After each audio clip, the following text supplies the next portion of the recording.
If you want to enable or customize the back tap gesture on the Motorola Signature, then first we need to open Settings. Next, we're gonna scroll down in here until you find Gestures.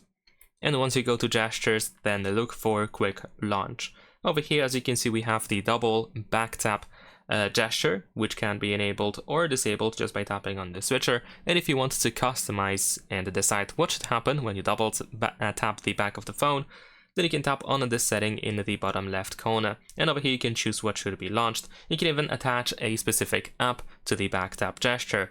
Not only that, we have the tap strength, so you can adjust how strong you have to tap in order to actually make it work. Besides that, we also can find the try it out, so you can tap on your phone at the back of it, of course, in order to see if you tap it correctly and how strong you tap in order to find out if it actually works for you, if you figured it out.